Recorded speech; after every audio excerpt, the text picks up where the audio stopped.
ఇవాల్టి ముఖ్యాంశాలు. పాసమైలారం ఫ్యాక్టరీని పరిశీలించిన సీఎం రేవంత్ రెడ్డి. ఫ్యాక్టరీని గతంలో ఎప్పుడు తనిఖీ చేశారని అధికారులకు ప్రశ్న. ప్రమాదానికి కారణంపై సమగ్ర నివేదిక ఇవ్వాలని ఆదేశం. ₹1 పరిహారం ప్రకటించిన సీఎం రేవంత్. సీఎంతో పాటు ప్రమాద స్థలాన్ని మంత్రులు శ్రీధర్ బాబు, బొంగులేటి శ్రీనివాస్ రెడ్డి పరిశీలన. ఏపీ, తెలంగాణ బీజేపీ అధ్యక్షుల ఎన్నిక ఏకగ్రీవం. ఏపీ రాష్ట్ర అధ్యక్షుడిగా ఎన్నికైన పివిఎన్ మాధవ్. తెలంగాణ బీజేపీ అధ్యక్షుడిగా రామచంద్రరావు ఏకగ్రీవం. పాసమైలారం పేలుడు ఘటన 42కు చేరిన మృతుల సంఖ్య మరింత పెరిగే అవకాశం. శిథిలాల కింద మరిన్ని మృతదేహాలు. కొనసాగుతున్న సహాయక చర్యలు. రియాక్టర్ పేలుడే కారణమని ప్రాథమిక అంచనా. ఢిల్లీలో కాలుష్య నివారణకు కఠిన చర్యలు. వాలిడిటీ ముగిసిన వెహికల్స్ కు నో ఫ్యూయల్. 10 ఏళ్లు దాటిన డీజిల్, 15 ఏళ్లు దాటిన పెట్రోల్ వాహనాలకు నో ఫ్యూయల్. పెట్రోల్ బంకుల వద్దే పాత వెహికల్స్ గుర్తింపు. ఢిల్లీలోని 520 పెట్రోల్, డీజిల్ బంకుల్లో నెంబర్ ప్లేట్ రిజిస్ట్రేషన్ కెమెరాలు. తమిళనాడులోని శివకాశిలో భారీ ప్రమాదం.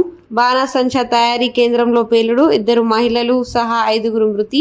పేలుడు ధాటికి 3 గదులు ధ్వంసం. 4 పరిస్థితి విషమం. ఆసుపత్రికి తరలింపు. కొనసాగుతున్న సహాయక చర్యలు.